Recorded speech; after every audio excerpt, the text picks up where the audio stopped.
un triangle invisible sème l'effroi depuis des décennies. Crash inexpliqué, disparitions étranges, phénomènes troublants. Bienvenue dans le triangle de la Burle, le Bermude français. Mythe ou réalité? À vous de juger.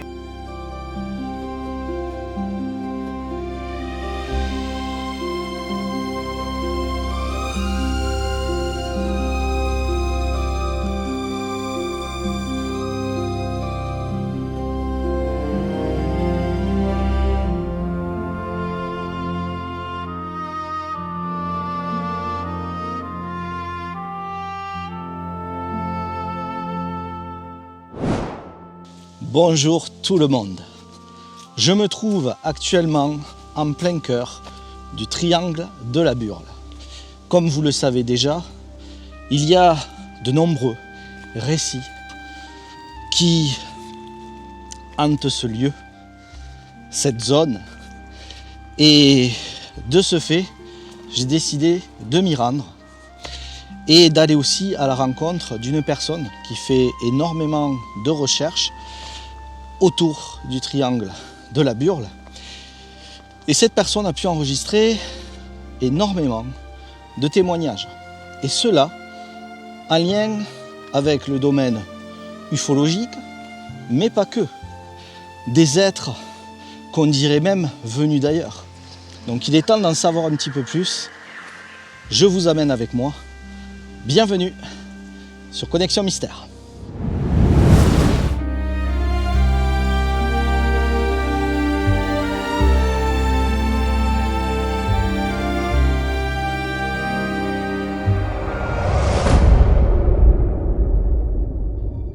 C'est ici, au cœur des Cévennes, qu'un nombre record de crashs et d'accidents d'avion ont lieu depuis le siècle dernier. C'est au cœur du massif du Mézin en Haute-Loire qu'a été découverte l'épave déchiquetée du Piper. Les témoins ont vu l'avion en flammes tournoyer au-dessus de Saint-Vincent-des-Bars et brumeux. Par suite du givrage du carburateur, Les enquêteurs avançaient hier soir deux hypothèses pour expliquer l'accident. sont heurtés en plein vol dans le ciel des Choix au-dessus de Saint-Félicien. Et d'après un dernier recensement, on en dénombrerait plus de 174 depuis les années 40. Dans les plus connus, celui de la sœur de John Fitzgerald Kennedy, Kathleen, en 1948, et celui de 14 membres du commissariat de l'énergie atomique en 1971. Cette zone a été baptisée le triangle de la Burle, en référence au célèbre triangle des Bermudes, et à la Burle, un vent du nord qui souffle dans la région. Elle est située à la croisée du Puy-en-Velay, du massif du Pilat et du mont Mézin. Plusieurs hypothèses pourraient expliquer cette succession de crashs et parmi les plus réalistes, la présence de nuages électromagnétiques mystérieux et éphémères qui se formeraient en altitude et se manifesteraient. Bonsoir Marilyn. Bonsoir Virgile, bonsoir à tous et à toutes. Ça va? Ça va très bien, merci. Alors, comme tu le sais, j'aime faire des introductions assez originales. Et c'est le cas encore une fois avec ce reportage ici même au cœur donc du triangle de la Burle. Alors je suis très très content que tu sois là avec moi parce que j'ai pu entrevoir déjà tout le travail que tu as effectué sur le sujet qui est assez impressionnant. Et du coup aujourd'hui on se trouve ici, alors je ne sais pas où exactement, tu vas nous le dire, mais en tout cas il y a eu une rencontre avec cette fameuse silhouette encapuchonnée, encore une fois. Parce que ça fait plusieurs fois que j'en entends parler, que j'enregistre des témoignages là-dessus. Est-ce que tu peux m'en dire plus? Oui. Alors nous sommes sur la commune de Laurac en Vivarais, en Ardèche, et donc sur la route, la petite route qui mène de Laurac au hameau de Prends-toi-garde, qui se trouve là derrière moi. Et en fait, cette histoire est incroyable, elle date d'il y a un moment déjà, puisque le témoin, Robert, était âgé de 15 ans à l'époque. C'était en 1978. Allez, ça remonte. Ouais, novembre 78. Il est à peu près 17h30, 18h, il fait nuit. Il pleut légèrement. Quand Robert se lève, parce que il était il travaille la nuit à l'époque, à 14-15 ans, il était apprenti boulanger. Donc il se réveille et son frère l'interpelle et lui dit tu voudrais bien aller mettre de l'essence à ma moto Bécane 51. Donc pas très loin. Robert habite à 2 km de l'endroit où a été vu l'être encapuchonné. Alors, il faut savoir que tu as déjà enregistré ce témoignage. Oui, tout à fait. Donc, avec le témoin lui-même. Avec le témoin qui, malheureusement, aujourd'hui, il n'était pas disponible. Mais il est d'accord pour raconter son histoire en gardant l'anonymat, bien sûr, parce que ça l'a marqué. Et encore aujourd'hui, on se moque de lui quand il en parle. Donc, voilà. D'accord. Donc, Robert décide de partir mettre de l'essence donc à 2 km de chez lui. Il utilise la moto Bécane et son frère l'avertit à l'avance. Il lui dit fais attention, la lumière marche pas très bien, attention à toi. Voilà. Donc il prend la moto Bécane, il se dirige en direction de la station-service qui n'est pas très loin, on verra tout à l'heure, à 200 mètres exactement de l'endroit où il voit l'être encapuchonné. Donc il prend sa moto Bécane et juste au stop, là où on va aller, la moto Bécane tombe en panne.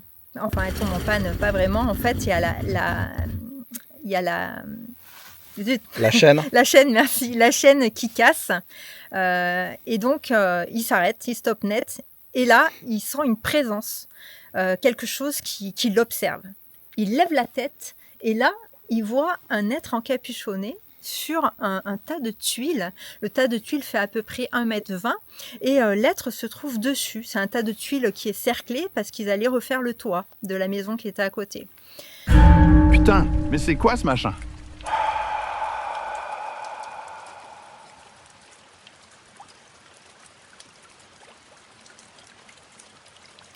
Et là, il est pétrifié.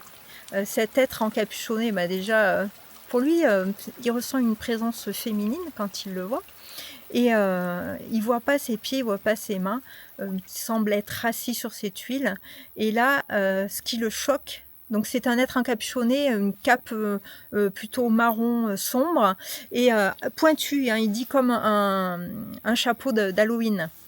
Et puis cet être est très étrange parce qu'il a des yeux rouges qui sont illuminés de l'intérieur. Et les yeux sont énormes. C'est-à-dire qu'il dira c'est presque un œil à la taille d'une pomme, quoi. C'est énorme. Et puis, ça le regarde. Donc, il est terrifié. Il prend sa moto Bécane. Il ne va pas à la station-service. Et il repart en pédalant parce qu'il y avait 2 chaînes. Hein, une chaîne moteur, une chaîne vélo. Donc, il repart en sens inverse, vite chez lui, terrorisé. Au passage, sur la route, il entend une moto. C'est la moto de son copain Jean-Michel qui se dirige lui aussi en direction de l'être encapuchonné. Donc il l'arrête et il lui dit Jean-Michel, va voir là-bas sur un tas de tuiles sur la droite, au stop. Va vite voir, c'est trop bizarre. Donc Jean-Michel y va et verra aussi l'être encapuchonné. Ça veut dire qu'il y a 2 témoins. Il y a 2 témoins, voilà. D'accord. Et donc moi j'ai retrouvé les 2 témoins que j'ai interviewés et ces 2 témoins décrivent exactement la même chose, le même être encapuchonné, aux yeux rouges. Et le soir, quand ils sont tous réunis entre copains, moi j'ai retrouvé, donc c'est mon cousin qui m'a parlé du cas, et lui il se souvient très bien à l'époque, il y était, c'était son meilleur ami, ils étaient vraiment très perturbés et apeurés de ce qu'ils avaient vu. Voilà.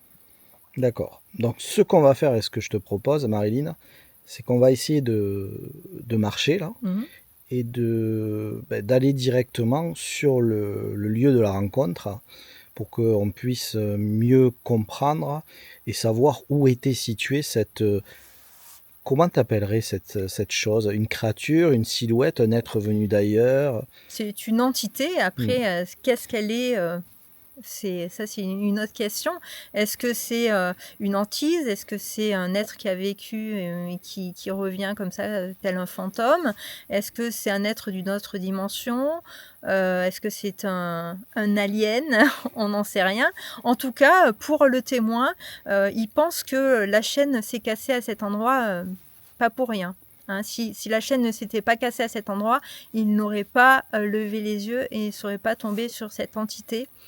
Donc il ne sait pas, lui, ce que c'est. Il n'en sait rien. Et ça l'a beaucoup marqué. En tout cas, il fait le lien de sa péripétie avec sa mobilette à ce moment-là, la chaîne, le problème avec cette chaîne, et l'apparition de cet être. Tout à fait. Pour D'accord. lui, c'est lié à la chaîne à casser.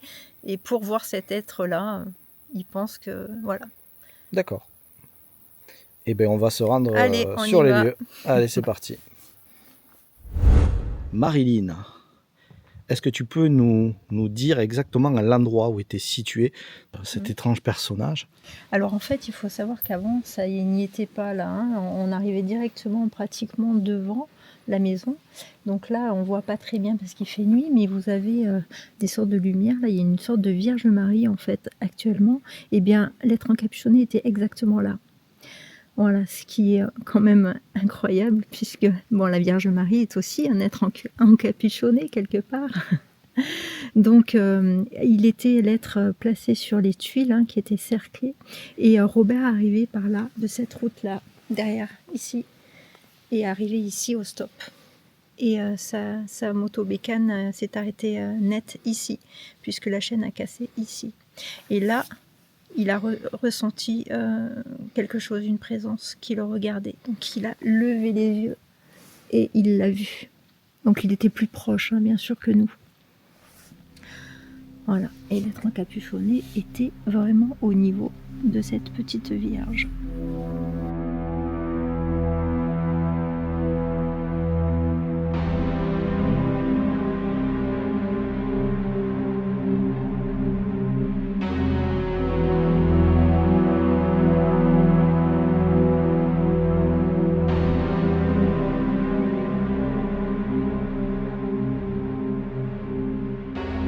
Et donc, la station essence est à 200 mètres ici, sur la droite après. Voilà. Tu trouves pas ça étrange? Après, c'est peut-être, il n'y a aucune peut-être coïncidence, mais pourquoi on a mis cette statue de la Vierge après ces observations? Tu penses qu'il y a... Il y a souvent un lien. Moi, pour moi, j'en suis convaincue.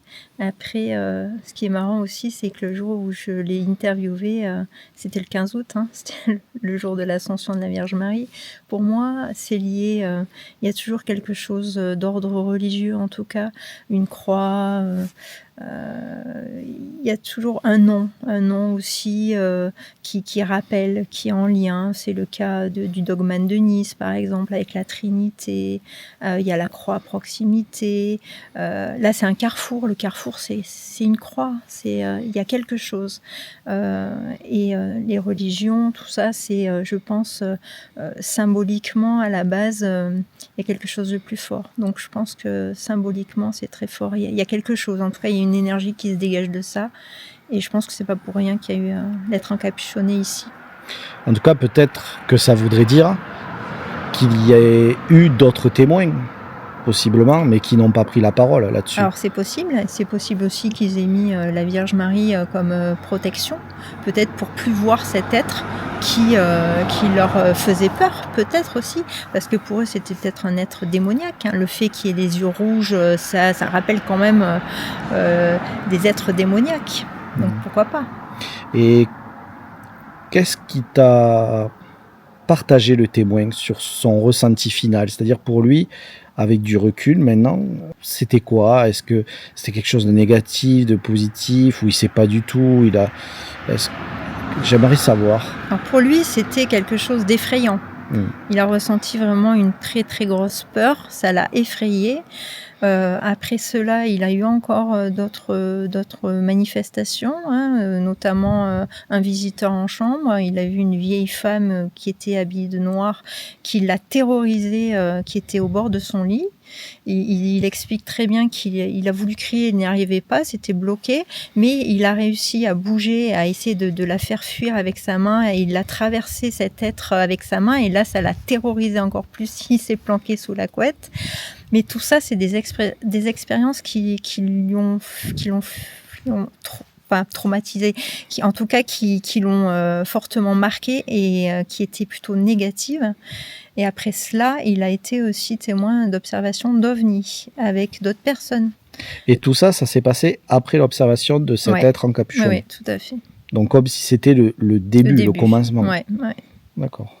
Alors il faut savoir qu'il en parle, il veut garder l'anonymat, mais autour de lui il en parle, et il est moqué encore et encore. Sa famille, ils ne l'ont pas cru, et encore aujourd'hui c'est quelque chose qui garde un petit peu, mais c'est pas spécialement positif pour lui. D'accord, ok, très bien. Et merci de m'avoir accompagné aussi ici sur le lieu de cette observation. Maintenant, on va aller se reposer un petit peu. Hein, et puis demain, on repartira de plus belle. Avec plaisir.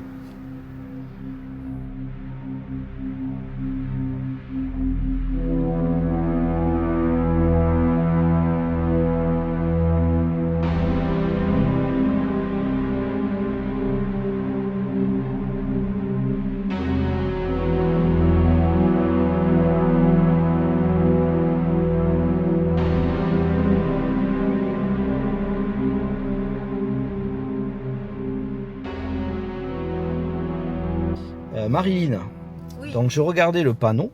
Mhm. Prends-toi garde. Ouais, C'est c'est un sacré nom quand même hein, ouais. pour prévenir. C'est pour ça. Alors moi je t'ai demandé de t'arrêter. Est-ce que tu peux nous expliquer pourquoi ce nom de village? Alors il faut savoir qu'à la base, ça s'appelait pas Prends-toi garde, ça s'appelait la Croix du Perrier, donc la Croix de Pierre. Après, ils l'ont rebaptisé Prends-toi garde, alors certainement juste un peu avant la Révolution. Et la légende dit que c'était parce que il y avait des brigands qui arrêtaient les diligences et qui pillaient les diligences. Donc il y avait une phrase qui était dite, il fallait faire attention à la Belle Vue, c'est le hameau qui est juste avant, parce que justement, apprends-toi garde, on se délestait de ces écus parce qu'il y avait des pilleurs qui volaient les diligences. Voilà. D'accord. Donc maintenant j'en comprends mieux le sens.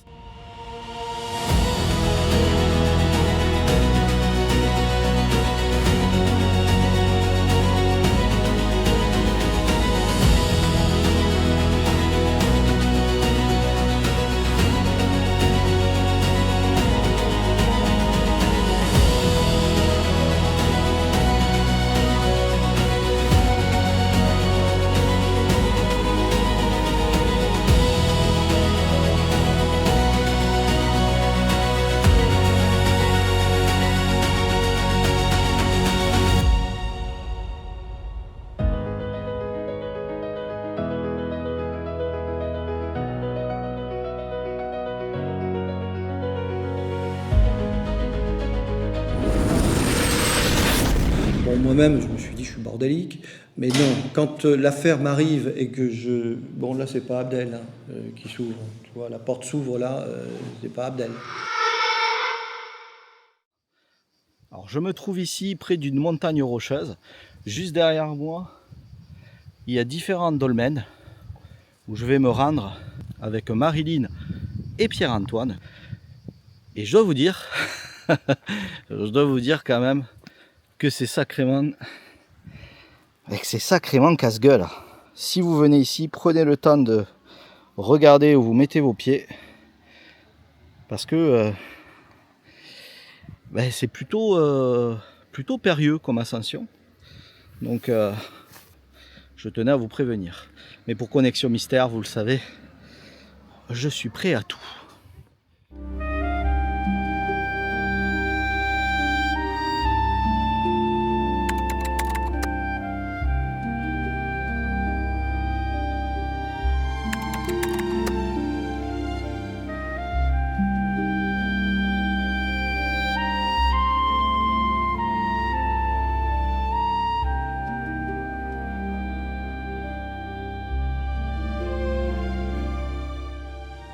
Donc Marilyn, nous voici dans... tu me parlais de cimetière ancien, donc nous y sommes, et d'ailleurs nous sommes même sur un dolmen. Mais nous ne sommes pas seuls aujourd'hui, nous sommes aussi avec Pierre-Antoine. Donc est-ce que tu peux nous expliquer, avant de lui laisser la parole, où nous sommes précisément? Nous sommes sur le site néolithique de Bourbouillé. donc près de La Blachère en Ardèche, sur le triangle de la Burle. Donc c'est une nécropole néolithique où on comptabilise une cinquantaine de tombes et une vingtaine de dolmens. Et sur ce site-là, donc sur ce dolmen même, ici même, a été observé un avion fantôme très très particulier. Donc je vais laisser le micro à Pierre-Antoine qui va nous raconter ce qui s'est passé. C'était en novembre 1990. Merci Marilyn. Alors effectivement, c'est une histoire qui a marqué un ami à moi qui accepte qu'on donne son nom et son prénom, Pascal Bureau. Il était à l'époque avec sa copine et il se promenait à la fraîche, on peut dire l'hiver, sur cette zone qui est très chaude l'été et beaucoup plus agréable en novembre. Et ils étaient assis sur ce dolmen, celui-là même où Marilyn est assise. Et alors qu'ils se reposaient, se décontractaient, tout d'un coup, ils voient surgir au-dessus de la frondaison des arbres, au-dessus de la route, là, un avion. Et ça les sidère par le fait qu'il est très près, très proche. Ils avaient même l'impression qu'il allait se poser sur eux. Et il était tellement près, il m'a dit une vingtaine, maximum 25 mètres de distance, qu'ils en voyaient tous les détails, c'est-à-dire les cordages qui reliaient, parce que oui, aspect important, cet avion, c'était un biplan, donc un avion d'antan. Et il voyait les boulons, les rivets sur la carlingue, il voyait même le casque du pilote en cuir. Et ce qui les a absolument stupéfiés, tous les deux, c'est que cet avion passait au-dessus d'eux, à la verticale, un petit peu sur la droite, m'ont-ils dit, de là où ils étaient sur ce dolmen, à l'horizontale, très très bas, et dans un silence total. C'est-à-dire qu'ils n'entendaient rien. Ils me disaient, non seulement il n'y avait pas de moteur, le son d'un moteur, mais il n'y avait même pas le vent relatif. Quand vous avez un planeur, ou même un oiseau qui passe au-dessus de votre tête, vous entendez le vent relatif. Là, il n'y avait rien. Ils nous ont dit qu'ils avaient l'impression d'assister à une image de cinéma dont on aurait coupé la bande sonore. Alors, une fois la stupéfaction passée et cet appareil qui pensait s'écraser, il ne s'est pas écrasé, il a poursuivi son chemin. Donc, on parle dans ce cas-là plutôt d'un avion fantôme qu'un crash de rien ou crash fantôme dont on parlera plus tard. Ils ont essayé de se renseigner. Ils avaient un voisin qui était à l'aéroclub de l'Ardèche. Ils ont fait le tour pour voir s'il y avait un aéroclub qui fonctionnait. Non, il n'y avait aucune meeting aérien, il n'y avait rien. Puis surtout, ce qui les a absolument stupéfaits, c'était ce silence. Voilà, ils avaient l'impression c'était leur propre mot, de voir une image d'un film dont le son était coupé. Il y a plusieurs témoignages d'avions fantômes sur le triangle de la Burle. On a dénombré 4 et 4 crashs de rien également. Donc il y en a partout dans le monde, hein, mais dans cette zone, il y en a beaucoup. Il y a une concentration. Alors moi, quand vous me partagez ces informations, j'en prends connaissance à l'instant T et ça me fait penser de suite à un bug dans la matrice. Parce que de la façon dont vous le relatez, il y a un effet Oz qui se passe, une fois de plus, disons-le. Les personnes voient un avion quand même qui date pas d'aujourd'hui aussi. Les années 20-30, j'ai montré des modèles d'avions. C'était un appareil des années 30, quoi, plutôt.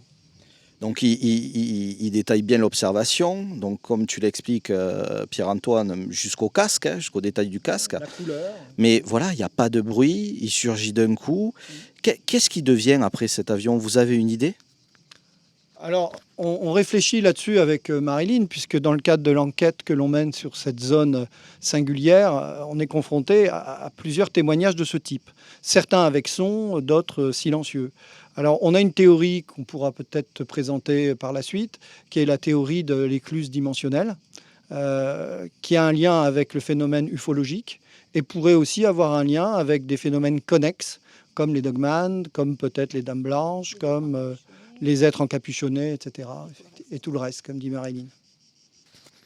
D'accord, donc ici nous nous trouvons sur le lieu du témoignage de cet avion.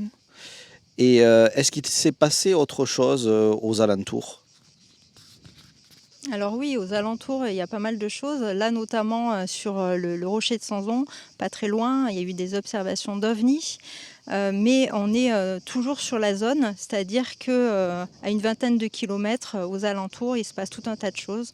Donc des crashs de rien, avions fantômes, être encapuchonné, dame blanche, rencontres rapprochées du deuxième type, hein, notamment la première rencontre rapprochée du deuxième type et la plus ancienne puisqu'elle date de 1930. On en parlera aussi avec toi. Donc c'est tout un tas de phénomènes étranges qui font la particularité de la zone du triangle de la Burle. Alors effectivement, hein, Marilyn, tu l'as bien expliqué, mais on ira sur les lieux aussi où il y a eu une observation d'OVNI, où il y a eu même des traces qui ont été laissées au sol. Et en plus, donc, ce témoignage date des années 30. Donc, ce qui veut dire qu'il remonte bien avant la première observation de Kenneth Arnold, où il utilisera ce terme « flying saucer ».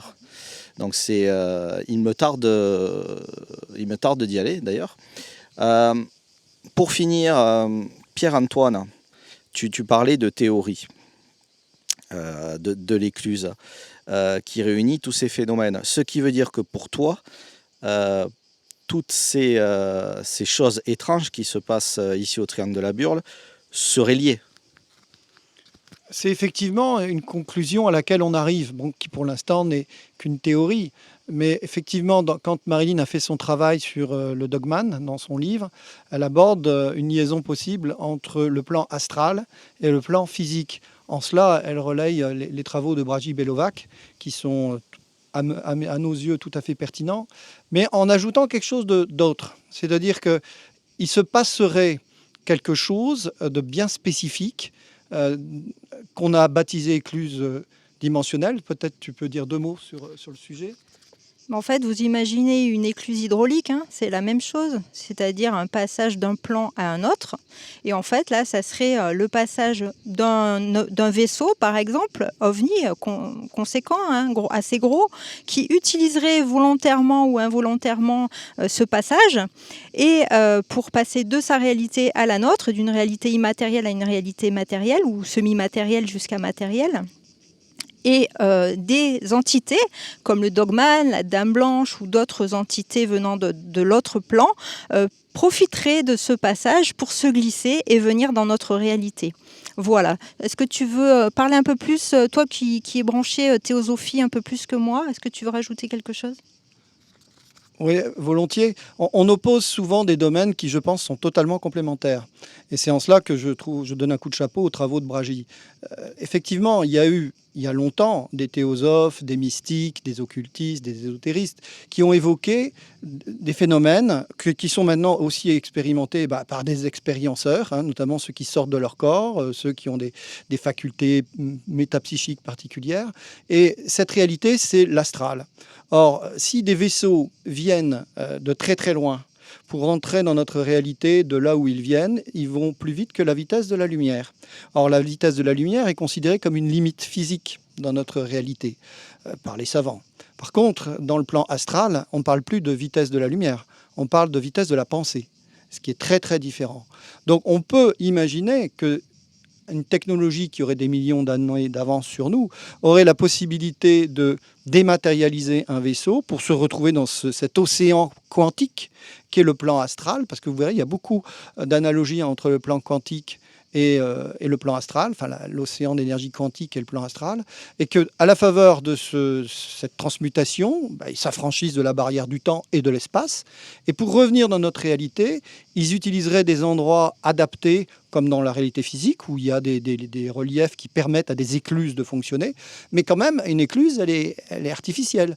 Donc, ils créeraient artificiellement les conditions de leur propre passage. Et c'est en faisant ce phénomène d'écluse dimensionnelle que pourrait se glisser, comme dans une écluse traditionnelle hydraulique que décrit Marilyn, des poissons, des créatures, des anguilles, des choses qui n'ont pas forcément leur place dans le plan d'en dessous. Si vous avez un poisson d'eau douce qui se retrouve dans l'eau de mer, il ne va pas vivre très longtemps. Alors peut-être que ces créatures, justement, qui surgiraient de l'astral, de ce plan astral, qui pour l'instant est une hypothèse intéressante, se retrouveraient dans notre réalité physique, mais pour un temps limité, parce qu'elles ne sont pas dans leur élément.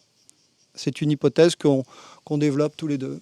Alors moi, ce que j'aime beaucoup quand je vous entends, c'est qu'en travaillant sur ce sujet-là, c'est-à-dire toutes ces différentes observations liées à l'étrange, Et encore, je pèse mes mots, parce que c'est carrément paranormal tout ce qui se passe, hein, je vais le dire. Hein. Ça vous a fait énormément réfléchir à plein de choses. Et ce que je trouve bien, c'est que ça donne une certaine évolution de pensée. Est-ce que je me trompe ? En fait, je crois qu'on est arrivé à un stade où on va changer de paradigme. On a peut-être changé d'ailleurs, et où on arrête de cloisonner les domaines. Il faut arrêter l'ufologie, tout ce qui est énergétique, être divers et variés, tout ça. Il faut arrêter de cloisonner. Il faut faire des liens. Et au lieu de travailler chacun de notre côté, il faut continuer à travailler ensemble. Et c'est ce qu'on fait, nous, dans notre travail. On fait appel à tout un tas de chercheurs, de personnes qui... On échange toutes nos informations. Et c'est grâce à ça qu'on avance. Et il faut continuer dans ce sens-là. Et arrêter de cloisonner les domaines. Voilà. Tout est lié. Et ça, j'en suis convaincue depuis toujours. Et ces recherches nous font évoluer sur nous-mêmes. Et en fait, en cherchant quelque chose d'extérieur à nous, on travaille sur nous-mêmes et on se relie les uns aux autres. Oui, tout à fait. Pour compléter ce que dit Marilyn, on va la semaine prochaine 3 jours dans le Velay. On va travailler dans cette transdisciplinarité. On est en lien avec le fils d'Haroun Tazieff, qui a un regard très intéressant sur les phénomènes géologiques, énergétiques liés au volcanisme. Et en même temps, on va rencontrer des géobiologues qui, avec leur pendule, leur radiesthésie, vont nous faire des diagnostics sur une zone où on se pose beaucoup de questions. Et on travaille d'une manière un peu scientifique, c'est-à-dire qu'on les fait venir, ils sont différents, ils ne se connaissent pas, et on voit les diagnostics qu'ils établissent. Et si ces diagnostics sont convergents, on dit tiens, voilà qui nous interpelle. Donc là, effectivement, je pense qu'on oppose ce qui ne doit pas être opposé, parce que tout est un. Si nous sommes des créatures sur Terre dotées d'énergie, d'un corps énergétique et possiblement d'une âme, pourquoi ceux qui viennent nous voir n'auraient pas cette faculté-là de jouer avec ces dimensions et de passer de l'une à l'autre pour accéder à notre réalité ? Alors merci de donner votre point de vue sur ma question. Et je trouve votre démarche très intéressante et je ressens vraiment cet esprit solidaire de partager les informations, et c'est ce que je répète aussi moi de mon côté, c'est que je pense qu'il est important d'explorer plusieurs pistes, mais pour explorer plusieurs pistes, il faut faire aussi appel à d'autres personnes qui connaissent le sujet, mais qui voient peut-être d'autres éléments que nous, éventuellement, nous n'aurions pas perçus. Et c'est là toute la richesse de cette aventure, hein, en quête d'une ou plusieurs vérités, qui sait. Donc merci beaucoup. Et là, on va se rendre où maintenant là ? On va aller à un endroit où il y a eu justement un de ces crashs fantômes. On en a recensé 4 avions fantômes, on va dire, ils ne s'écrasaient pas, et 4 crashs fantômes. Donc là, on va s'y rendre. Juste un mot pour ce que tu dis, c'est que je pense, et nous pensons tous les deux, quand on s'est rencontrés, c'est ce qui a été la magie de notre rencontre. Marilyn était fortement liée à tout ce qui était observation de terrain, enquête, etc. Moi, j'étais plus dans une approche littéraire et spirituelle, un peu mystique. Et on s'est vraiment bien complété sur ce plan-là. Et je pense que dans la quête de la vérité, c'est une démarche qui est une forme de développement des recherches qui ne peut être que solidaire. Il n'y a pas de trouvailles, de découvertes solitaires. Ça peut arriver, mais c'est très exceptionnel. Par contre, du développement solidaire, oui. Et sur des sujets comme ça, comme sur un certain nombre d'autres, c'est la transdisciplinarité, le partage des informations qui nous fait avancer. Tout à fait. Et puis, il faut faire des liens avec tout. C'est comme ça qu'on approchera peut-être de la vérité. La vérité ne se construit pas dans l'écho de l'ego, à vouloir avoir raison seul. Elle se cherche et exige de l'humilité, d'écouter ensemble.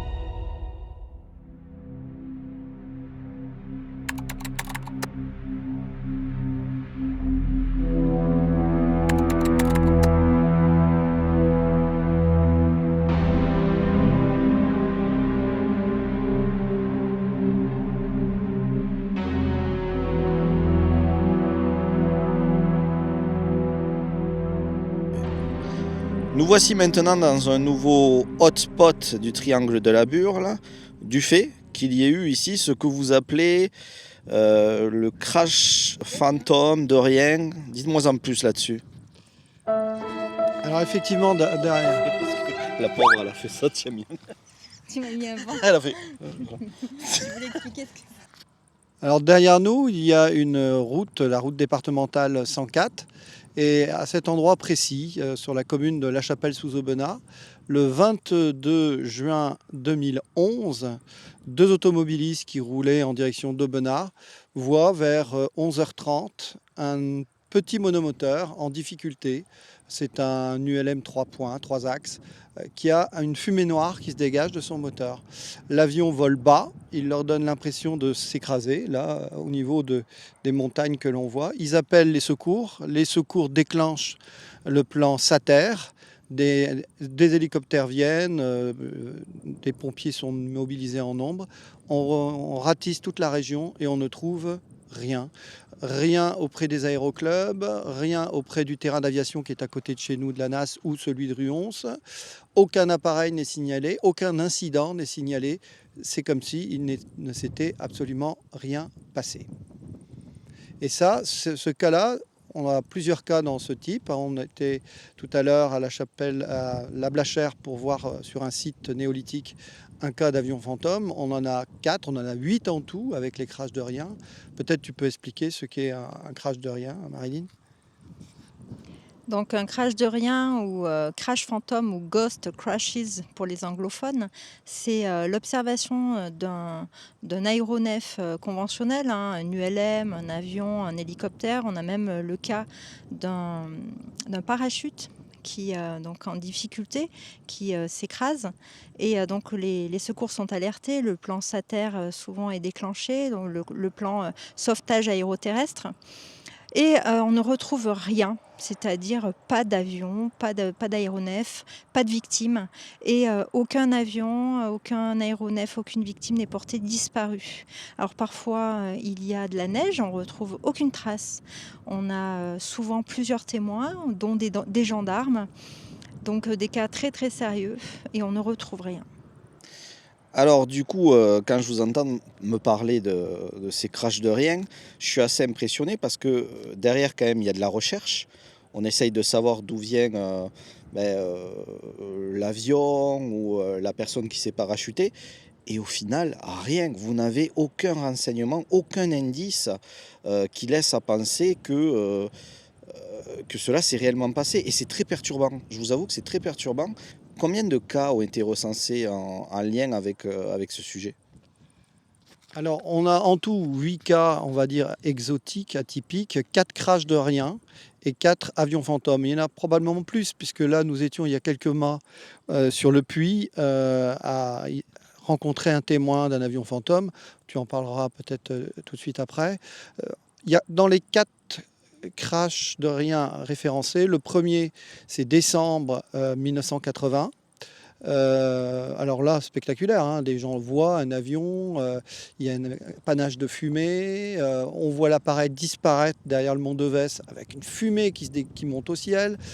Tous les secours sont alertés, hélicoptères, tout. Le sol est enneigé et on ne trouve absolument rien. C'est hallucinant. Janvier 1981, Saint-Jean-la-Chame, bis repetita, avec un avion qui d'ailleurs se ressemble. L'avion est décrit, bimoteur, blanc-gris, avec une marque rouge à l'arrière. C'est précis les descriptions. Il y aura donc ensuite celui que je viens d'évoquer là, à la Chapelle-sous-Aubenas, un autre en 2019 à Lias, à côté de Privas. Ce qui nous a interpellés, c'est quand on a rencontré des témoins des avions fantômes. Parce que là, parfois, en faisant des enquêtes de terrain, on essaye de comprendre ce qui se passe objectivement et subjectivement. Et on est amené parfois à faire des découvertes surprenantes. Ça a été le cas avec le tout dernier cas qu'on a pu enquêter, c'est l'Antriac, le cas de Mylène. Si tu peux nous en dire quelques mots. Alors avant d'en parler, il faut savoir que des crashs de rien et des avions fantômes, il y en a partout dans le monde. Mais c'est vrai que sur le triangle de la Burle, on en a quand même 8, ce qui est c'est une belle concentration. Alors le cas justement de Mylène, que nous avons enquêté dernièrement, c'était Au mois de mai. au mois de mai, eh bien, cette jeune témoin nous a contactés et nous sommes rendus sur les lieux avec elle. Et c'était la première fois qu'elle revenait vraiment sur les lieux. Donc elle nous explique qu'elle est en train de rouler sur la route avec sa voiture.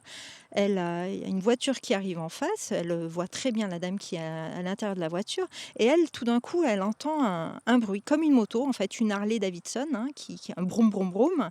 Elle pense que c'est la moto, elle regarde dans son rétroviseur, et là, elle ne voit rien arriver, ni derrière, ni devant. Elle voit apparaître au-dessus de sa tête un énorme avion, un vieil avion de... Oui, un avion, on a pu l'identifier en lui montrant des photos. Il s'agissait d'un Douglas DC-3, un avion de guerre, puisqu'il était couleur kaki, avec apparemment une cocarde à l'arrière américaine. Donc un avion Seconde Guerre mondiale. Alors elle, ça l'a surpris, elle l'a vu, elle a levé la tête, et la personne qui était juste en face elle pense qu'elle ne l'a pas vu alors qu'elle aurait dû lever la tête. Elle n'a pas levé la tête, elle n'a pas relevé. Elle voit l'appareil avancer et elle avance aussi sur la route. Elle retourne la tête sur la droite pour le voir. Elle pensait qu'il allait même s'écraser tellement il était bas. Il touchait presque le toit de la maison quand elle l'a vu apparaître au-dessus de sa tête. Et là, elle ne le voit plus. Il a complètement disparu. Donc elle se dit, bon, c'est bizarre, mais bon, pourquoi pas, hein, un vieil avion, il y a peut-être un meeting aérien, etc. C'est peut-être ça. Elle essaie de rationaliser. Sauf que quand on s'est rendu sur les lieux avec elle, elle ne s'était pas aperçue d'une chose, c'est qu'en fait, en prenant de la distance, la maison, donc le toit de la maison, juste derrière, il y a une grande montagne. Donc, ce qui veut dire que l'avion, s'il était passé par là, en fait, il aurait traversé la montagne. C'était impossible. Voilà. Et ce qu'il y a eu d'intéressant aussi quand tu l'as enquêté, tu l'as filmé, c'est qu'elle a raconté sa jeunesse. Et on découvre que c'est une personne qui avait une prédisposition pour certaines facultés. Elle voyait des choses dans sa maison, des âmes désincarnées. Donc ça veut dire qu'elle avait des facultés psy. Et que c'est peut-être pas par hasard que certains témoins d'OVNI sont des témoins récurrents ou que certains témoins de crash fantômes ou d'avions fantômes sont peut-être des personnes dotées de certaines facultés, comme si l'observateur déclenchait en partie ou contribuait au déclenchement du phénomène. En fait, quand je vous écoute, surtout sur la fin, toi Pierre-Antoine, ça voudrait dire qu'en gros, ceux qui sont trop réfractaires, qui restent dans très cartésiens, très terre à terre, qui ne cherchent pas à s'ouvrir ou à essayer d'être curieux, ben finalement finissent par rien voir. Alors, je pense que ça interagit. En même temps, on rencontre des témoins qui sont ébranlés justement dans leur scepticisme parce qu'ils ont été témoins de choses qui défient leur entendement. Je pense au phénomène OVNI. On a un ami qui est chasseur de météorites et qui est très cartésien, rationnel, voire rationaliste, et qui a été témoin de quelque chose qu'il a halluciné. Et depuis ce temps-là, il s'intéresse au sujet. Donc, c'est pas un absolu. Mais ce qui est certain, c'est que certaines personnes ont une sensibilité pour voir des choses que d'autres ne voient pas. Ça, c'est sûr. Et qu'il y a des ovnis qui sont vus de manière récurrente par certains témoins et jamais par d'autres. Ce qu'on peut dire aussi, c'est qu'au niveau de certains témoignages, quand il y a une manifestation comme les crashs fantômes qui sont vus par plusieurs dizaines de témoins, possible que dans le lot, il y ait des témoins qui déclenchent le phénomène, mais le phénomène finit par être visible par d'autres, un peu comme les apparitions de Fatima. Les apparitions, elles sont vues par des milliers même de personnes. Donc le sujet est un peu complexe, mais je pense qu'il y a effectivement une influence de l'observateur sur l'objet observé. Je ne sais pas si tu veux dire quelque chose par rapport à ça. Oui, et puis il y a certainement des lieux aussi qui favorisent le contact. Oui. Et c'est tout un tas de choses qui, mis bout à bout, ensemble, font qu'il y a la manifestation. Et il y a d'étranges coïncidences, des synchronicités troublantes. On a un ami, Jean Chénel, il reçoit un groupe de Lyonnais pour parler de la Burle. Il parle des ovnis et, oh, surprise, au moment où la photo du groupe est prise, qu'est-ce qu'on voit dans le ciel? C'est très net, on le verra dans le livre qui va sortir sur le volume 2. un ovni. Et c'est pas une mouche ni un oiseau, hein. C'est vraiment un ovni dans le ciel. On a des cas identiques. Un des témoins dont on parlera tout à l'heure, parce qu'ils sont quand même très intéressants sur le massif du Tanargue, il parlait justement de ce sujet-là avec un ami, et hop, il chope ce phénomène. Sur Internet, je vois qu'il y a un ami ufologia qui, pareil, parlait avec sa mère de la question, et un triangle massif avec 3 lumières qui apparaît. Soit il y a une influence, soit l'esprit anticipe ce qui va se produire. C'est possible aussi, ça. Oui, ça peut être aussi le phénomène qui se manifeste de la sorte, qui passe par la conscience du témoin et qui lui fait parler du sujet aussi. Ouais. Pourquoi pas? Les deux sont envisageables. C'est-à-dire que le phénomène utilise notre conscience pour se montrer à nous là où il a envie qu'on le voit, ou nous, on déclenche le phénomène parce qu'on y pense. C'est l'œuf et la poule. Hein. Du coup, merci de me rassurer. Donc ça veut bien dire que même si on ne croit pas ou qu'on est très cartésien dans l'âme, on peut finalement apercevoir des choses étranges. Absolument. Autre question, parce que là je rebondis avec cette histoire qui a marqué beaucoup d'entre nous, l'escadrille 19 du Triangle des Bermudes. Je ne peux pas m'empêcher de penser à cette histoire parce que, encore à l'heure d'aujourd'hui, on ne sait pas où est passée cette escadrille. Et il faut savoir que l'avion, ensuite, de recherche, qui était vraiment fait pour ça, construit pour ça, va disparaître aussi par la suite. On ne le retrouvera jamais non plus. J'ai l'impression qu'ici, quand vous faites référence de ces crashs de rien, alors vous me dites que vous en avez recensé 8 à peu près, c'est ça? 4 crashs de rien et 4 avions fantômes. Voilà. Donc quand vous me dites 8 avions fantômes et 4 crashs de rien, et je ne peux pas aussi mettre de côté ceux qui n'ont pas encore pris la parole. Moi, je reste persuadé qu'à travers la vidéo qu'on est en train de tourner, ce reportage, peut-être que d'autres personnes vont se décider à parler. Parce que je suis sûr qu'il y a encore plus de monde, mais qui se sont dit « Ouais, mais si j'en parle, peut-être que je vais passer pour un illuminé. » Donc on verra bien. Mais en tout cas, je suis sûr que ce reportage va avoir cet effet-là. Et là-dessus, je peux te dire quelque chose de très précis. Quand on a lancé notre travail, on a fait un appel à témoins. Et on a été soufflé par le nombre de témoins qui se sont manifestés, qui osaient prendre la parole. Y compris des proches de moi, que j'ignorais totalement. Un cousin, mon neveu. Donc, et également, quand l'article est paru dans l'éveil de la Haute-Loire, là, Mylène a pris sur elle de nous contacter pour dire moi j'ai quelque chose à vous raconter parce que ce que j'ai vu n'a pas d'explication rationnelle. Et c'est parce qu'il y a eu l'article dans le journal qu'elle a fait le pas, ce qu'elle n'avait jamais fait, d'en parler, y compris à ses proches, et du coup de se manifester. Donc il est possible que de la communication comme ce que tu fais avec ta chaîne puisse déclencher des prises de parole, on le souhaite en tout cas. Je le souhaite aussi et c'est d'ailleurs l'objectif. Hein, et sachez que le moins de contact que j'aurai, je vous le partagerai directement, soyez-en sûrs. Et donc je reviens du coup sur cette escadrille.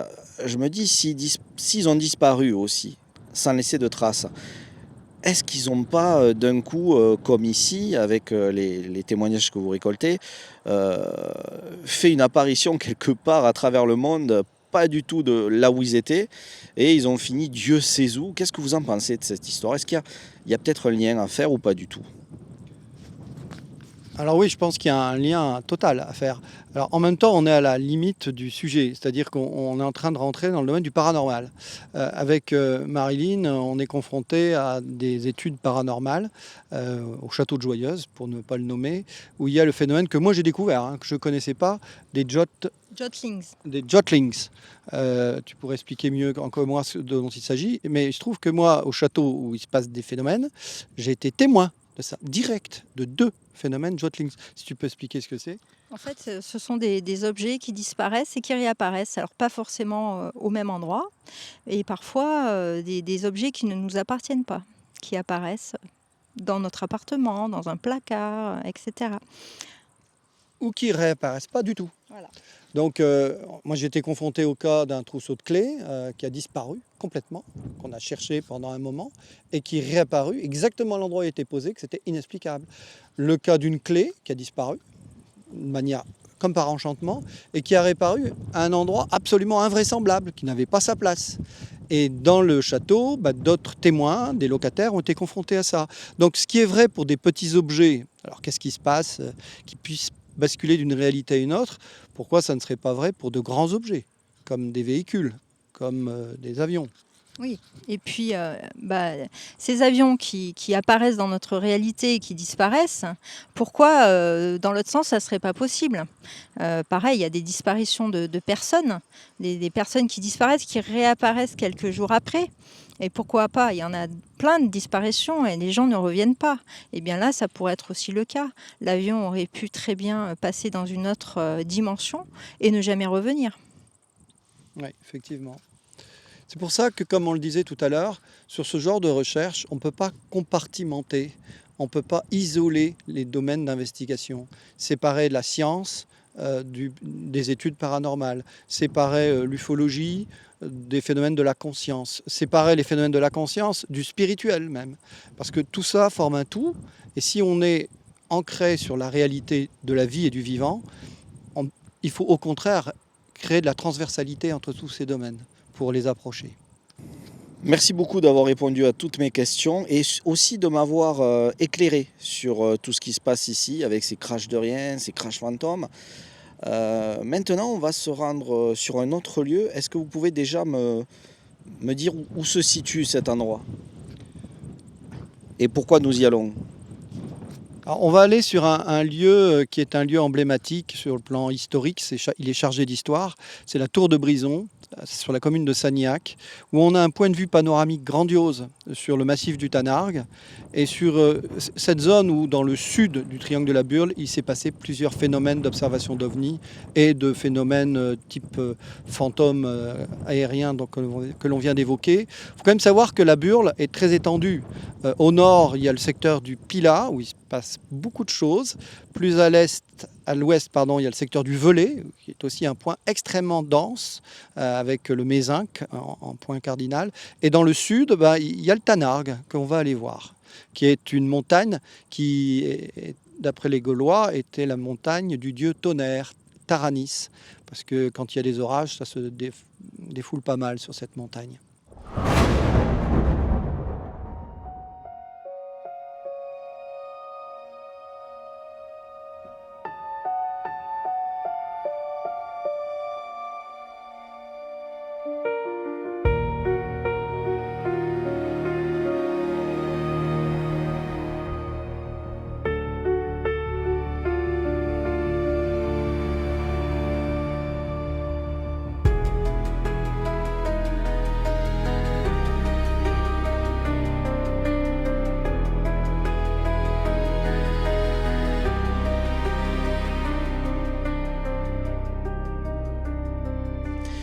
Me voici en bas de cette tour où je vais aller rejoindre mon ami Pierre-Antoine qui va nous raconter des rencontres dans le domaine ufologique assez extraordinaires, assez incroyables. Donc on va aller le rejoindre ensemble.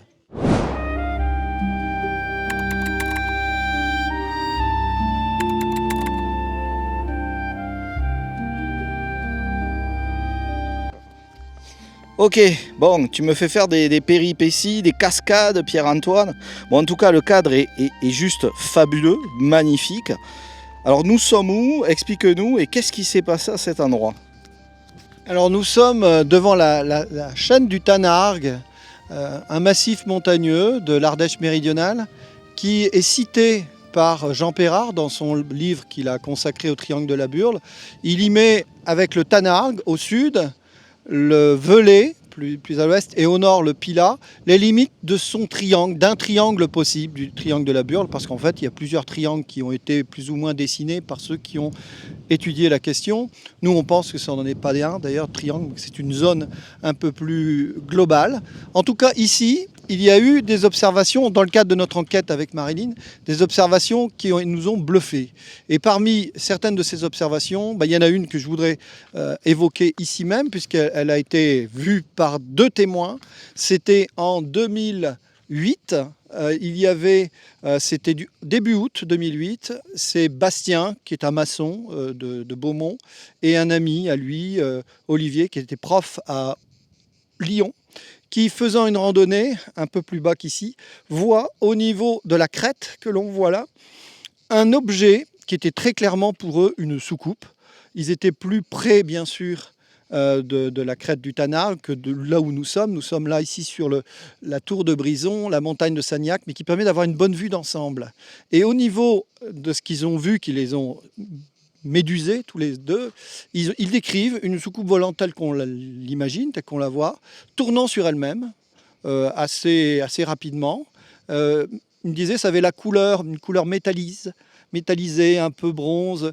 Il me disait un peu l'image des bols tibétains au niveau de l'aspect, tournant sur elle-même et se déplaçant très lentement sur la crête de la montagne. Et ce qui les a troublés sur l'espace du champ visuel qu'ils avaient, ils ont vu que cette soucoupe volante qui tournait sur elle-même se stationnait à chaque point rocheux, à chaque pic rocheux du massif.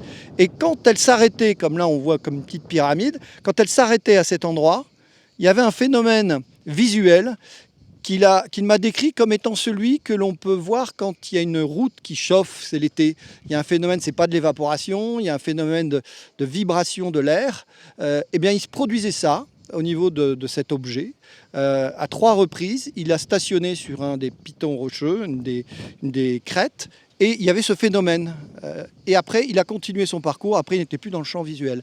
Alors, ça nous pose question parce qu'on a eu beaucoup de témoignages d'OVNI qui étaient sur des relais de télévision, sur des sommets rocheux. On parlait tout à l'heure du rocher de Sanson.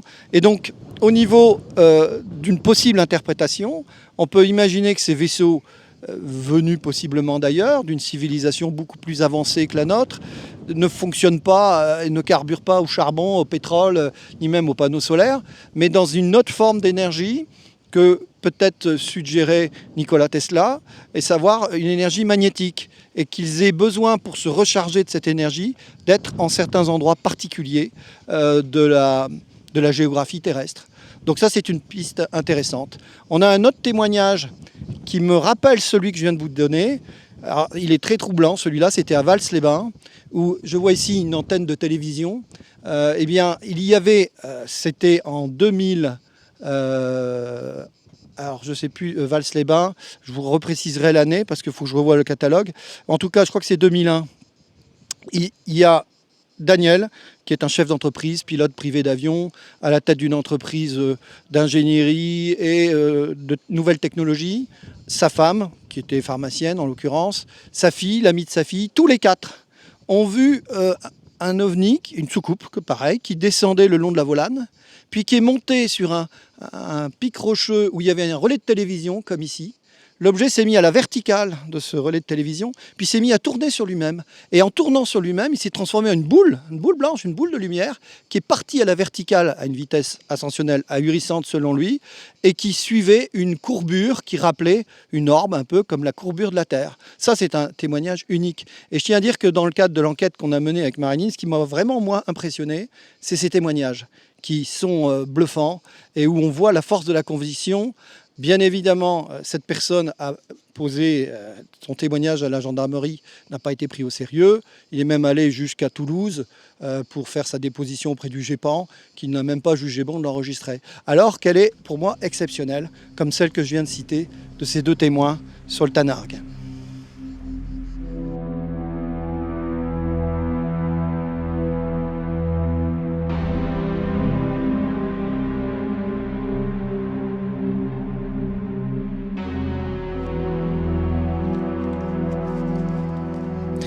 Marilyn, donc j'étais en train d'enregistrer les témoignages en lien avec l'ufologie, pas très loin, hein, avec Pierre-Antoine. Et c'est vrai que quand il me parle des témoins, ils ont l'air quand même très sincères. En tout cas, je le sens quand il transmet les informations. Tu en penses quoi de ça ? Écoute, déjà, quand tu enquêtes, bon, à part au début, hein, mais voilà, tu as vu beaucoup, beaucoup de personnes, tu te rends compte quand même que les témoins, ils ont vécu quelque chose. Et puis, ça se sent, bien sûr, tu peux être berné hein, par des personnes qui te paraissent sincères. Le risque zéro n'existe pas. Voilà, exactement. Mais dans l'ensemble, quand même, tu te rends compte. Et puis avec l'expérience, ouais, tu poses des bonnes questions, tu creuses un petit peu. Tu te rends compte qu'il y a des particularités du phénomène aussi, si tu connais bien ton sujet, qui apparaissent et dont les témoins ne savent même pas. Tu leur poses des questions, ils s'y attendent pas et ils répondent et ça colle. Voilà, donc tu le vois quand même à leur émotion qu'il s'est passé quelque chose, que ça a transformé un petit peu leur vie, que c'est quelque chose qui est toujours vivace dans leur esprit et qui les a marqués à vie. J'ai l'impression qu'on vit une époque difficile, mais en même temps, l'ouverture d'esprit, la curiosité prend de l'ampleur. En tout cas, c'est comme ça que je le ressens et que je l'observe autour de moi. Mais en même temps, il y a toujours ces complications, ces difficultés à se faire écouter. Toi, tout comme moi et bien d'autres, nous sommes acteurs de tout ce qui se passe. Et je pense qu'il est important de montrer aux gens qu'il est temps de ne plus avoir peur de parler. Nous sommes en 2025, les choses évoluent. Et pour dire, hein, maintenant, le domaine, ne serait-ce que dans le domaine ufologique, hein, on en parle au Congrès américain. Alors, peut-être que ça peut ressembler parfois à un grand théâtre, mais on voit bien qu'il y a des grandes instances qui se bougent, qui en parlent. Oui, c'est clair. Après, il faut faire très attention actuellement à tout ce qui est fake hein, sur Internet. Alors, il y a tellement de choses qui sont fausses. Nous, personnellement, avec Pierre-Antoine, on ne regarde même plus tout ce qui nous arrive sur Internet, hein, toutes les vidéos qu'on nous partage. Maintenant, on fait déjà beaucoup de tri et on voit en direct. C'est-à-dire que voilà, si on voit le témoin qui nous raconte son histoire, qui nous montre une photo ou un film, à ce moment-là, voilà, on s'y penche. Mais sinon, non, on regarde même plus. Parce que on voit avec l'IA ce qui est fait et ça fait peur. Donc voilà, non, on va directement à la source. Ben pareil pour moi, hein. C'est vrai que souvent par email je reçois des personnes qui me disent regarde, qui me partagent des vidéos venant de YouTube et autres réseaux sociaux. Je n'en tiens pas compte. En fait, c'est pour ça que j'ai aussi créé cette chaîne, ma chaîne, c'est que si je filme quelque chose, ou en tout cas une étrangeté, je sais que c'est moi qui l'aurais filmé ou mis en image. Et je me fais totalement confiance là-dessus. Par contre, oui, si on va à la source, voir le témoin, et que c'est le témoin qui nous propose aussi de la matière, à travers des images, des vidéos, un enregistrement même vocal, on prend tout de suite l'affaire plus au sérieux. Alors moi, je voudrais rajouter que voilà, on prend les preuves entre guillemets des témoins, mais on n'en reste pas là. On analyse, c'est-à-dire qu'on fait appel à des personnes qui s'y connaissent hein, dans l'audiovisuel, dans la photographie, avec des photographes professionnels, et on va creuser. Qu'est-ce que c'est ? Est-ce que c'est un insecte ? Est-ce que c'est un lampadaire ? Voilà. D'abord, on écarte toutes les raisons rationnelles et après voilà, une fois que tout ça est écarté, on se dit bon ben voilà, on ne sait pas ce que c'est, mais il y a des méprises hein, dans les photos, il y a des méprises dans les vidéos, même dans les témoignages. C'est pour ça qu'il faut enquêter, il faut aller sur le terrain, il faut questionner, parfois contre-enquêter et faire appel à des professionnels qui vont aussi analyser les preuves. Complètement, c'est-à-dire s'entourer de professionnels. Ça c'est vrai que c'est important de le rappeler. Moi, en créant ma chaîne, c'est la première chose, c'est un objectif que je m'étais fixé, d'être entouré d'un vétérinaire, d'un biologiste et bien d'autres. Et il est important de le rappeler. Voilà, cette solidarité, ce partage d'informations, quel qu'il soit, les indices qu'on peut avoir. Et ça aide énormément et je pense qu'il faut continuer sur ce chemin-là. Et je terminerai l'interview par ça. Et moi, de mon côté, je terminerai par « Seul, on va plus vite, mais ensemble, on va plus loin ».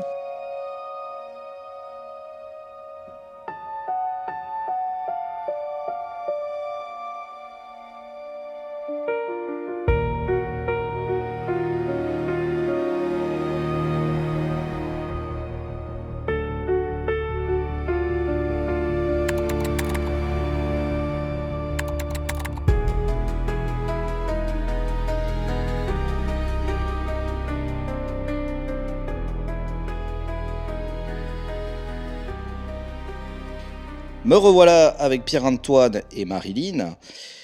Alors j'ai pu prendre le temps ce matin de regarder vos différentes œuvres et je suis impressionné par le travail amassé jusqu'à maintenant en lien avec donc le triangle de la Burle. D'ailleurs, pourquoi le triangle de la Burle?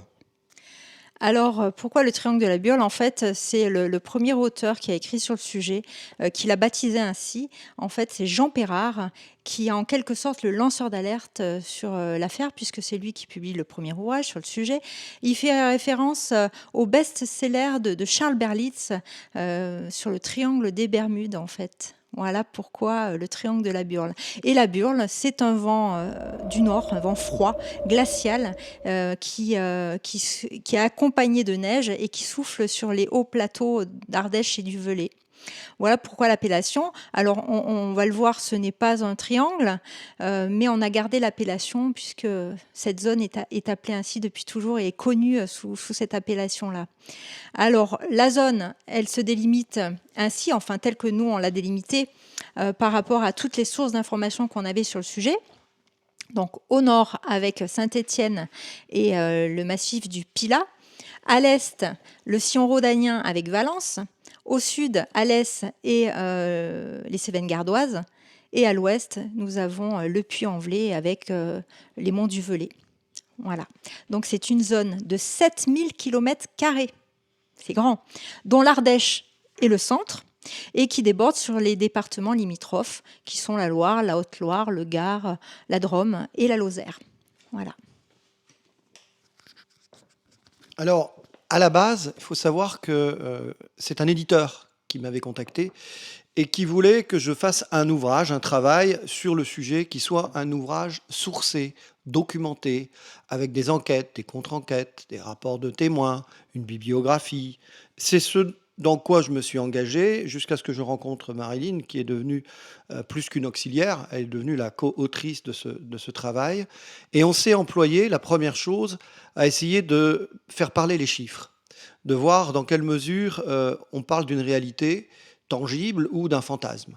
Car ce qui circulait sur le sujet, bon, Marilyn a parlé de l'ouvrage de Jean Perrard, qui a été un peu le lanceur d'alerte de cette affaire, même s'il avait repris un ancien numéro de Nostra qui avait parlé de cette zone, mais sans l'appeler Triangle de la Burle. Lui, il a eu ce trait de génie éditorial d'utiliser l'appellation Bermude en Cévennes. Alors, c'est vrai que Triangle, même dans son livre, il y a déjà 2 zones délimitées. Après, quand on regarde dans la presse, dans les journaux, dans les livres, il y a des triangles qui se baladent dans tous les sens. Il est évident que cette zone sensible n'est pas un triangle. Ça peut être ce que l'on veut, en forme géométrique. On l'a délimité, comme l'a dit Marilyn, selon le bornage qui vient d'être évoqué. Il y a 3 zones sensibles. On peut dire 3 zones importantes d'activité sur cet ensemble de triangles, entre guillemets. Au nord, le Pilat, qui a un record de crash, c'est clair. La zone du Puy-en-Velay, avec le mont Mézenc, où là aussi, c'est une zone extrêmement sensible, à la fois en crash et en observation d'OVNI, et la partie méridionale où nous sommes, la zone autour du Tanargue, où c'est une zone extrêmement active, alors là, plus en termes d'observation d'OVNI, même s'il y a aussi pas mal de crash d'avion, comme on peut le voir. Alors, on a utilisé un outil merveilleux, qui est un outil statistique. La statistique permet de donner des réponses claires à des questions qui se posaient à nous. La première des réponses qu'elle nous a données, la statistique, c'est la délimitation de cette zone.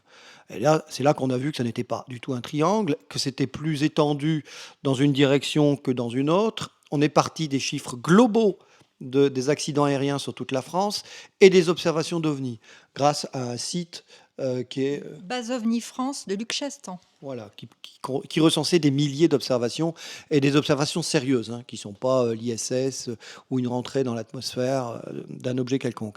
Et donc, à partir de là, on a essayé statistiquement de voir s'il y avait une zone qui, effectivement, correspondait à une anomalie, ce qui est le cas. La zone qui vient d'être décrite, on a un taux d'accidentologie 200 fois supérieur à la moyenne ailleurs dans le reste du monde pour une zone équivalente. Un taux d'accidentologie au kilomètre carré, je tiens à le préciser. Ensuite, c'est une zone qui a un record d'observation d'OVNI. C'est d'ailleurs ce record qui a convaincu Jean-Claude Bourret, qui au départ n'y croyait pas, parce qu'il avait eu l'occasion d'appréhender le sujet lors d'un salon du livre, et il pensait que ce n'était pas une zone d'anomalie permanente. Quand il a vu le résultat de notre travail, il a dit « Ah oui, effectivement, on est à plus de 450 observations d'ovnis étayées, sourcées, et on en découvre encore récemment, on avait encore il y a 15 jours, des témoignages sérieux. Donc là, effectivement, on est sur une zone sensible, une zone où les statistiques, grâce à l'aide de cet ami Denis Alarcon, qu'on voit en photo sur l'annexe de notre livre, qui est un ingénieur statisticien, informaticien, a permis de dire que non, il n'y a pas d'incidence de la saison, parce qu'il y en a autant selon les saisons. Non, il n'y a pas d'incidence du relief, parce que il y a autant d'accidents en moyenne, plaine ou plateau, en proportion. Non, il n'y a pas non plus le critère de l'inexpérience des pilotes. Au contraire, 80% des pilotes sont des pilotes expérimentés, voire extrêmement expérimentés. Donc il y a autre chose qui se passe. La statistique nous a permis de répondre à toutes ces questions. Et ça a été la première partie de notre travail qu'on est en train de poursuivre avec le volume 2 qui devrait paraître à la fin de l'année si tout va bien, qui là ne sera que sur les ovnis. Ce premier ouvrage porte des accidents aériens en relation avec des phénomènes étranges. Il y en a 175 crash et accidents aériens hors fait de guerre. Voilà, jusqu'à ce jour. Le premier date de 1865 et le dernier du début d'année 2025. Alors merci pour tous ces renseignements. Effectivement, moi, quand je suis tombé sur les statistiques, j'étais impressionné par votre enquête. Hein. Réellement, surtout que vous avez fait appel à de vrais professionnels pour pouvoir mettre ça sur graphique. Est-ce que vous pouvez par la même occasion me présenter les ouvrages qui sont juste sous vos yeux ? Donc, on a le premier ouvrage qui est paru il y a 1 an maintenant, Mystérieux triangle de la Burle, donc qui parle des crashs et des ovnis, mais les ovnis sous l'angle des crashs aériens, hein, puisqu'on s'est aperçu avec les statistiques qu'on avait 10% des crashs qui étaient associés à des ovnis. Ensuite, on a le volume 3, qui est les statistiques, hein, avec des graphiques, des graphiques, etc. Donc, c'est toutes les statistiques sur les crashs aériens et sur les ovnis. Alors, à savoir que les statistiques sont aussi dans le premier volume, mais en lien. Donc, ceux qui ne sont pas du tout Internet, qui préfèrent le papier, on a sorti les statistiques en papier. Ensuite, on a écrit 2 livres pour les enfants. Et on a trouvé ça intéressant d'écrire des livres pour enfants. Et il y a des dessins également qui peuvent colorier, qui sont faits par des dessinateurs. On a Roland Ours et Philippe Honoré. Et donc, on a Papy Marcel qui a vu un ovni. Ça, c'est sur l'histoire de mon grand-père et de l'ovni qui a été vu en 1930. Et ensuite, Baptême de l'air dans le triangle de la Burle.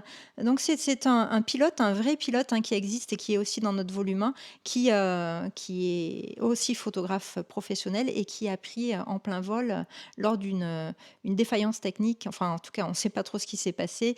Un objet sur plusieurs photos, qui apparaît sur plusieurs photos. Et donc, Cyril Tondu balade deux jumeaux qui veulent faire un baptême de l'air sur le triangle de la Burle. C'est un résumé du livre pour les enfants. Faut savoir que Cyril Tondu a été confronté à 2 reprises à des difficultés dans la zone, ainsi qu'une autre pilote qui a bien cru que la fin de ses jours était arrivée. Alors, ces cas sont rares, hein. Faut quand même pas les faire croire aux gens que si on traverse la Burle, on a un accident. Non, ils sont extrêmement rares, mais par contre, ils sont troublants. Et ces incidents où les instruments de bord ou de vol deviennent fous témoignent d'une perturbation. Alors, à quoi est due cette perturbation ? Est-ce qu'elle est due à un phénomène géologique ? C'est quand même une zone où il y a une très grande concentration de cheminées volcaniques, où la lithosphère est fine, où c'est une zone de partage des eaux, mais aussi de partage géologique entre des roches froides, des roches chaudes, calcaires, et des roches qui sont cristallines. Donc il y a plusieurs interrogations là sur ce sujet. Est-ce que c'est dû à des vaisseaux ? Alors lesquels ? Des armes secrètes militaires ou des objets venus d'ailleurs ? Il y a un champ des possibles. Dans notre travail avec Marilyn, ce que j'ai beaucoup apprécié à son contact, c'est qu'elle a la tête bien sur les épaules et qu'elle est rationnelle. et qu'on n'est pas là pour donner des réponses toutes faites, ni des préjugés, mais pour ouvrir, pousser les portes des possibilités d'explication sur ces phénomènes. Eh bien écoutez, il ne me reste plus alors qu'à vous remercier infiniment pour tout ce travail que vous avez fait, que vous faites et que vous allez continuer à faire ici au sein du Triangle de la Burle.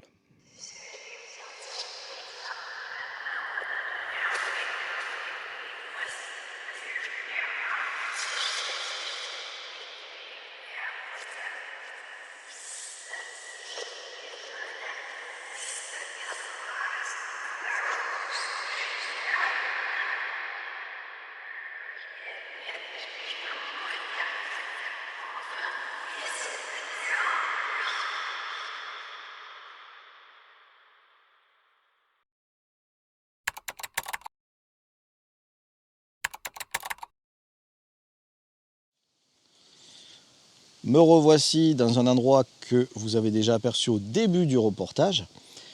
Je vais poursuivre ce chemin pour aller rejoindre Marilyn qui va nous raconter un cas ufologique particulier et qui lui tient spécialement à cœur.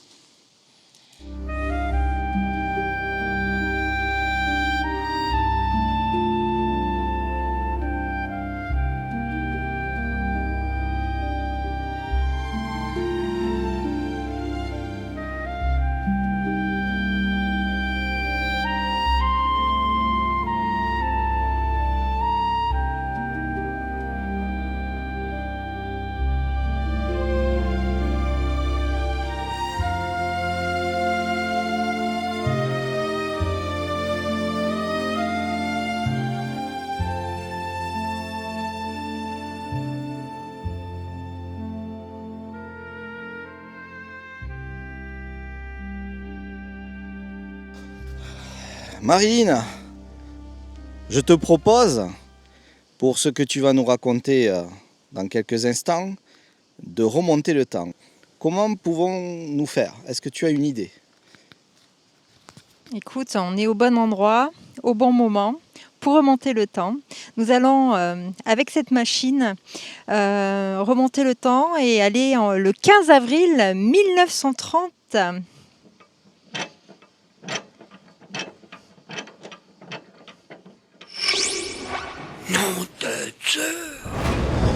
Bon, Marilyn, nous y sommes. Alors, tu me l'as expliqué en off, hein, tu me l'as bien décrit d'ailleurs. Ici, il y a un cas ufologique qui s'est passé il y a très longtemps, avant même que Kenneth Arnold décrive ce qu'il avait vu dans le ciel comme ce que l'on a nommé par la suite Flying Saucer, dans les soucoupes volantes. Écoute, je vais te laisser me décrire, nous raconter ce cas si particulier qui te tient particulièrement à cœur parce que la personne qui a vécu cette observation ne fait ni plus ni moins que partie de ta famille. Oui, c'est mon grand-père, donc c'est le père de ma mère, mon grand-père maternel. Donc nous sommes à côté de l'Argentière, le 15 avril 1930. C'est le premier témoignage répertorié sur le triangle de la Burle. Donc ce témoignage est particulier. Donc mon grand-père habitait à l'époque avec ses parents, il avait 18 ans, donc il s'appelle Marcel Josion. Donc il vit avec ses parents à la ferme, ils sont fermiers, ils ont des bêtes, et le matin, vers 6h30 du matin, c'est lui qui est amené à aller nourrir les bêtes. Donc il sort. Il faut savoir qu'à la ferme, il n'y a pas d'électricité à cette époque. Et quand il sort, surprise, il voit une très très forte luminosité. Un peu plus loin, il faut qu'il contourne la ferme et il doit passer par cet endroit, là où il y a la lumière. Donc il est obligé d'y passer pour aller donner à manger aux bêtes. Il est curieux, mais quand même apeuré. Il se demande ce que c'est. Qu'est-ce que ça peut être? Donc il avance et il se retrouve à une vingtaine de mètres d'un objet qui est posé au sol, très très lumineux. Alors, il n'arrive pas trop à déterminer la forme sur le coup, mais après, il va dire que ça ressemblait un petit peu à une sorte de fusée. Très lumineux, il me disait qu'il ne pouvait pas le fixer du regard, il était obligé de mettre ses mains. C'était lumineux comme le soleil quand tu le fixes en face, pleinement. Donc c'est silencieux, aucun bruit. Il est complètement estomaqué, il dit médusé. Et tout d'un coup, au bout de 3-4 minutes, l'objet commence, il est posé au sol, l'objet commence à décoller. Il fait 10 mètres de haut, 6 mètres de diamètre. C'est quand même assez impressionnant. C'est précis. C'est assez impressionnant. Donc l'objet décolle à la verticale. Il monte à la verticale jusqu'à ce qu'il ne voit plus qu'un petit point et plus rien. Il disparaît comme ça, toujours silencieusement. Marcel s'empresse d'aller le dire à ses parents et à son père, sans aller donner à manger aux bêtes. Et là, son père l'engueule. Il le gifle même. Il lui dit « Mais qu'est-ce que tu foutais dehors tout ce temps-là » Alors pour lui, il s'était passé 5 minutes à peu près, alors que pour son père, il s'était passé 1 heure. Donc qu'est-ce qui s'est passé pendant ce temps-là? Donc lui s'est fait engueuler. Il a pensé sur le coup qu'il avait eu une hallucination. Sauf que à 11h, midi, le voisin d'en face, donc tu pourras montrer peut-être la maison, qui est vraiment de l'autre côté de la rivière. Oui, parce que ce cas ufologique s'est passé juste derrière nous, là. Voilà. Juste en bas. Mais bon, on veut quand même garder l'anonymat, parce qu'il y a des propriétaires ne veulent pas être dérangés. Donc le témoin adjacent, donc le voisin, vient sur les coups de 11h30 midi dire au père de Marcel « Mais qu'est-ce qui s'est passé ce matin ? C'était quoi cette lumière ?» Donc il avait été aussi témoin. Alors pas témoin du décollage, mais en tout cas témoin il a vu quelque chose, il a vu la lumière. Ils sont allés le matin sur place pour voir où s'était posé l'engin. Et en fait, l'herbe était aplatie sur toute la surface où était posé l'objet. L'herbe s'est relevée le soir même. Voilà, c'est un cas très particulier. Alors, c'est peut-être juste une coïncidence, mais l'herbe est pratiquement partie à l'endroit où a été posé l'objet. C'est peut-être une coïncidence. En tout cas, lui n'avait pas relevé de traces particulières à l'époque après cela. Donc, on pourrait dire que c'est une coïncidence. D'accord, donc encore une fois, un cas très intéressant qui remonte à très très longtemps.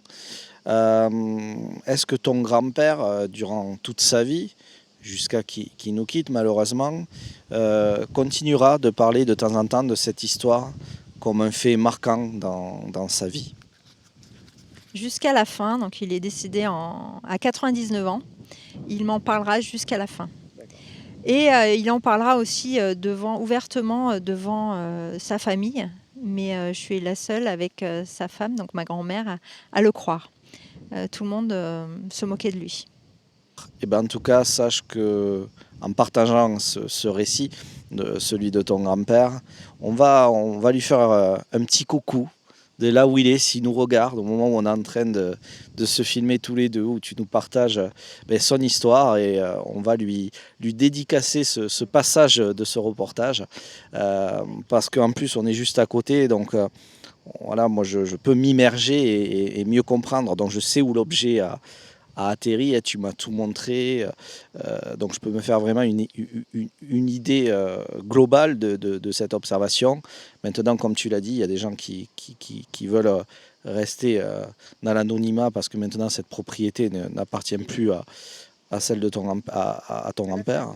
Par contre, ce que je vais faire, c'est que je filmerai un petit peu la maison que je vais vous montrer par la suite, qui est derrière moi sur ma gauche, mais qu'on ne doit pas voir sur la caméra au moment où on se filme. Et donc, ça montre bien qu'il y a un autre témoin. Oui. Donc, ton grand-père n'est pas seul à avoir vu ça. Donc, il va venir et dire « Mais qu'est-ce que c'est cette lumière ?» Et est-ce que ce voisin, il en a reparlé aussi par la suite ? Alors, moi, de ce que je me souviens, moi, je ne l'ai pas connu, ce voisin. Donc, je ne sais pas s'il en a parlé après. Ce que je peux dire, c'est que le premier propriétaire de la maison s'appelait le duc de l'Étrange. C'est étrange. Un petit clin d'œil. Alors on a eu le duc de l'Étrange, puis le nom du village où on Prends-toi garde. C'est assez fascinant tout ça. Ça se prête au jeu. Ça se prête au mystère même, disons-le. Merci d'avoir partagé l'histoire de ton grand-père, que tu as en plus partagé dans un livre coloriage pour enfants, si je ne dis pas de bêtises. Papy Marcel a vu un ovni. Donc voilà, Papy Marcel a vu un ovni. C'est pour tous les petits et grands enfants. Voilà, pour les petits, les grands enfants, et il y a du coloriage à l'intérieur. Donc c'est une belle initiative, je trouve. Oui, avec sa lettre, parce qu'il a écrit une lettre. Il y a un témoignage audio aussi, on peut l'entendre. Et ça, je trouve ça très émouvant. Et également, j'ai découvert il n'y a pas longtemps une lettre qu'il avait écrite en 2000, qu'on a retrouvée dans le grenier, qui m'était adressée. Et je ne l'avais jamais eue entre les mains. Je l'ai retrouvée il y a 1 an et demi, 2 ans. Donc c'est très émouvant. Alors, t'en as trop dit. Est-ce que dans cette lettre, il revient sur ce partage d'observation avec toi? Tout à fait. Et il me pose la question, est-ce qu'un jour, Marilyn, tu découvriras la vérité sur ce sujet? Et il se pose plein de questions et c'est très émouvant. Mais c'est magnifique et je crois que je finirai la vidéo même par cette partie-là, parce que je la trouve très touchante et ça me mettra à l'honneur encore plus voilà, l'observation de ton papy. Merci beaucoup pour ce partage intime, hein, et je suis content de pouvoir partager l'observation de ton grand-père sur la chaîne. C'est un réel honneur, parce que j'ai l'impression que ton grand-père, de la façon dont tu le décris et dont tu en parles, je pense que c'est un homme exemplaire et droit dans ses bottes, je me trompe? C'est tout à fait ça. Voilà, et c'est pas pour rien d'ailleurs, la preuve en est, il te laisse cette lettre, donc, et c'est beau parce que finalement je comprends mieux maintenant le sens de ta recherche. Il y a dans cette recherche, dans cette quête, il y a un lien qui te relie avec ton grand-père, et c'est beau, j'adore ça. Du coup, on n'oublie pas tout de même de rester connecté Au mystère. Et on vous dit à très bientôt pour de nouvelles aventures sur la chaîne.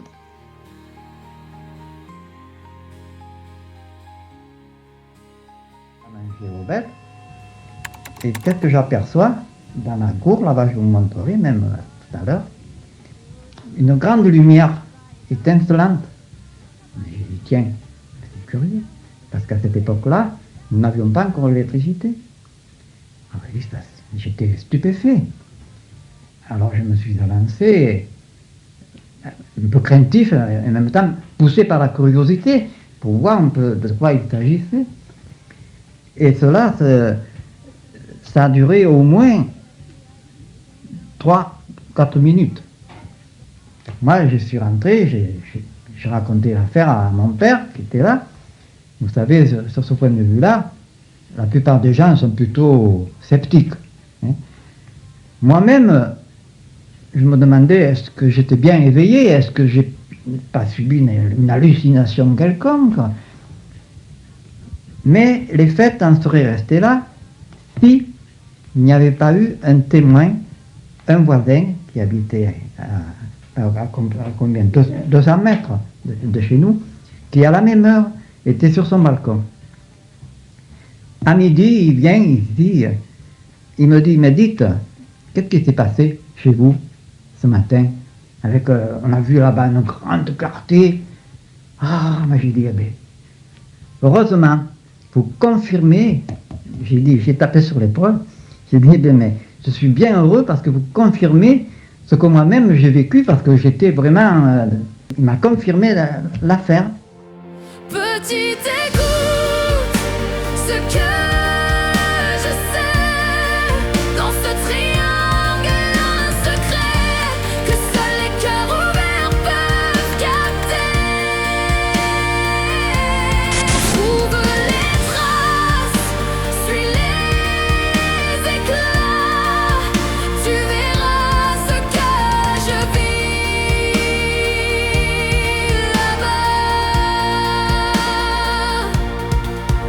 Les années ont volé ses mots, mais pas la lueur dans ses vieux yeux clos.